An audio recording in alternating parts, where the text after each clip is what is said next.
I've always had a duck personality. Calm above water, feet going crazy below.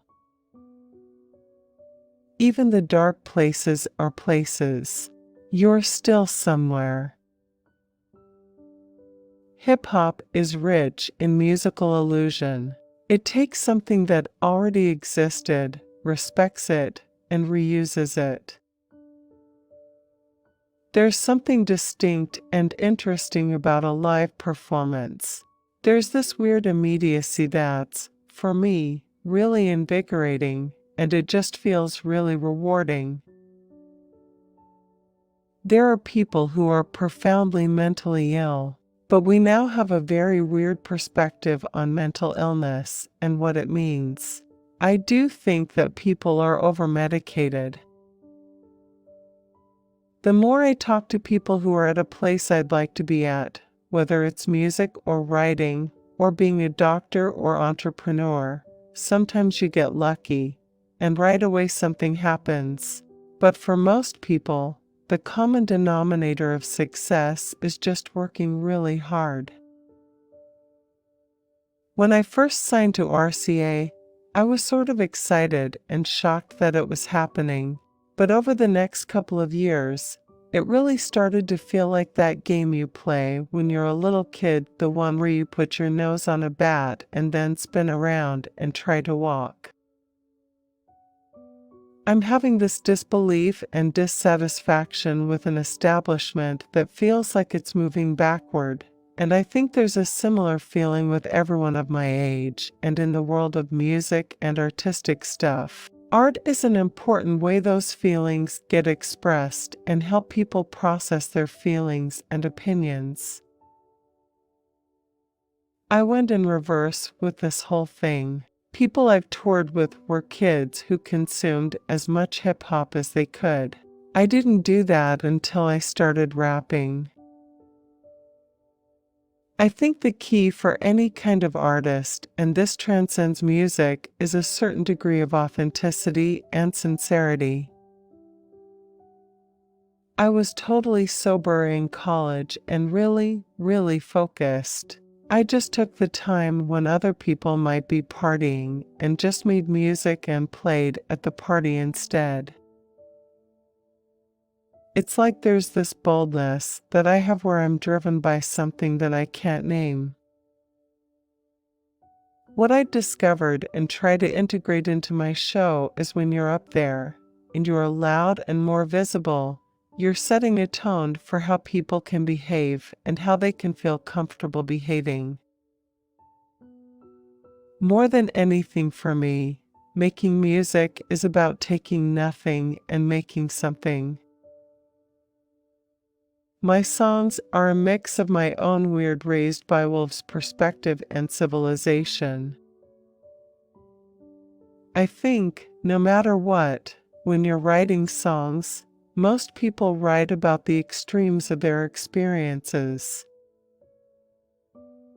As an independent artist, you control the means of production, which is the ultimate form of empowerment.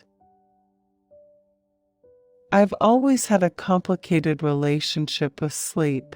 Even as a little kid, I never wanted to go to bed. It always seemed unfair in some way. I hope people describe my music as lyrically driven, cross-genre, kind of alternative, kind of indie, kind of rap, kind of everything. I write songs as honestly as I can without worrying about genres or labels. Sometimes I sing, and sometimes I rap, and sometimes I do something in between. I jump around on stage and don't care too much about how I look. I try to be myself even though I'm still figuring myself out. My dad played guitar, and he taught me enough to play some Beatles songs. But primarily, I was a bookworm. I loved reading and still do. My whole family does. It was part of the family culture. Accomplished literacy was a value.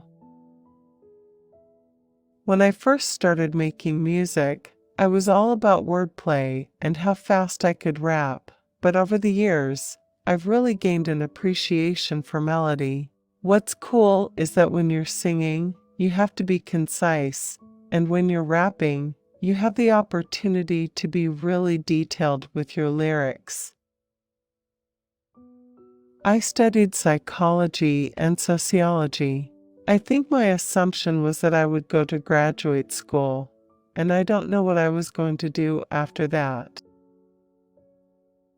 Mainly, I hope to inspire honesty. We live in a space where so much can be manipulated, and so much is expected to be manipulated, curated, contrived, edited. I think that's a real detriment to self-expression and happiness in a lot of ways.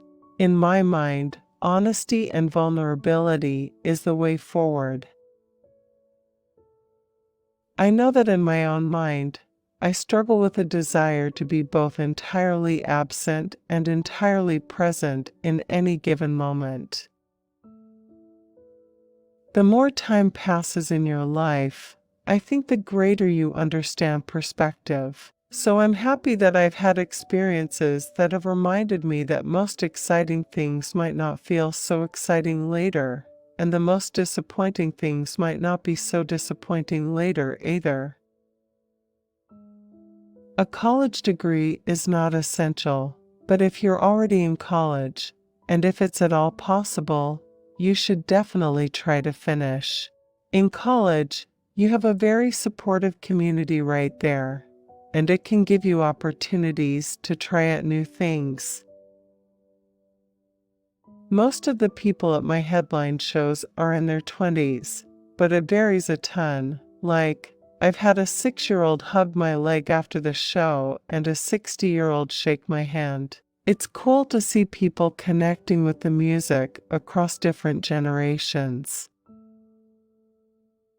My default is E40 because there's no one else in the world who raps like him. I've always loved E40. Remixes are so much fun. For me, it's like this great release of energy. I like producing stuff for myself, but I also enjoy making music that wouldn't really suit my own vibe.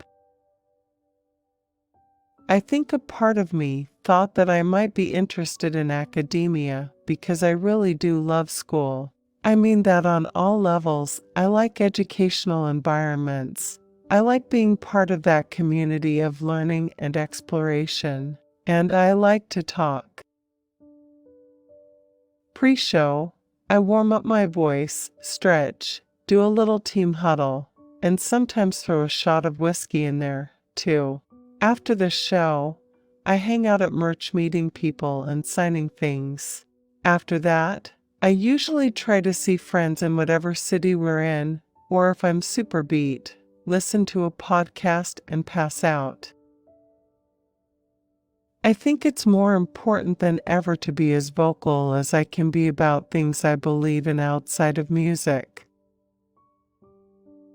What's become a big theme in my music is my dad as a narrative character. I never had the opportunity to understand our relationship in a more adult capacity. The unknown is great material for any creative outlet. I think on the rap side of life, I've always been inspired by and respected Missy Elliott for a long time. She's funny and created an image for herself that was non-sexualized, but was really interesting and really cool and really kind of avant-garde in a lot of ways. My sound is, at its core, a mix of things. Definitely an imperfect mix, but one that incorporates elements of the music I love, a bit of indie rock, super rhythmic rapping, and lots of synths. I think, initially, working on your own is really great because it allows you to just be really free and not worry about how things are perceived or if people are going to think you're an idiot. And once that becomes ingrained, at least for me, I think I'll feel really comfortable to work with other people and still feel that same freedom. I'm letting inspiration move me. in whatever direction it may, without concern if this sounds too rap or too indie, or there's too many words in it. When I was growing up, I wasn't in bands, and had really no intention of ever doing music. I went out to California for college, and kind of on a whim started making music really as a joke, and over the course of the next 5 years started playing a lot of shows, and music became this really integral part of my identity.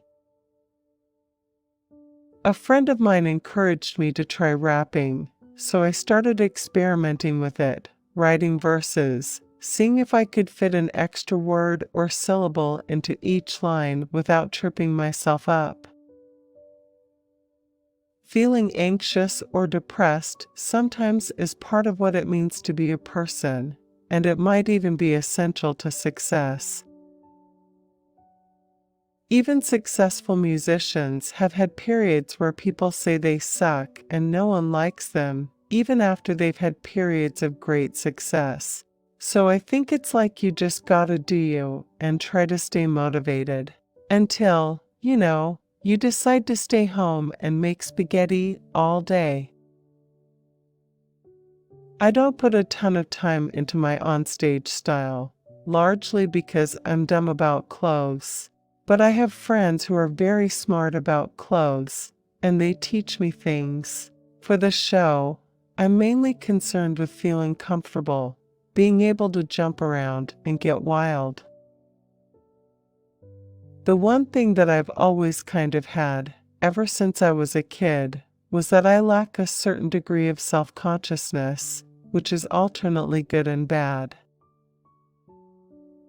I'm a big advocate of revisions, of living with something for a month and then realizing what needs changing, what was lazy, what could be better. Life as a dog is when I really started to feel comfortable, like I had the due north on my compass. A lot of people don't even listen to albums start to finish, but I do for sure. I'm intrigued by people who are super adept at manipulating their own image. We all do it to a certain extent. I was always very academically focused when I was growing up, and music was something for which I really had no preconceptions or expectations for myself or really any rules. It kind of represented, at least for me, a divergent path of creativity and self-discovery. I was thinking about how we're so in touch with our image now. That conception of ourselves, in a very physical sense, can be oppressive. You find people wanting to be in dark places, not really see themselves as a filtered image, a curated image. A good sign for me that I'm a good spot mentally is when I'm super prolific. And I just wake up every day excited to make or replicate music in some way. That's really nice. I liked that music was a window into a world with a lot of unpredictability and chaos. It was almost diametrically opposed to my very regimented day-to-day living. I love playing in Chicago. It's the memory lane hometown, which is really nice. A constant goal of mine is to try to put myself back in the place when I wrote something, not just to perform it on a surface level, but to re-enter that headspace, that emotion. That's the point of a live show, for it to feel immediate and present and a little bit unpredictable. My dad was a serious alcoholic, and ultimately, that's why he died. When you're a child of someone who struggled with things like that, you look for the common thread. Is there a pattern? Is there an inheritance of pathology in some way? That haunts me. There's only so many variations on the basics of human relationships. To me, it's all about the detail and how you tell the story. How you say, I love you. I feel like, for me, different environments are very important to me creatively. I think it's my norm to be on the move.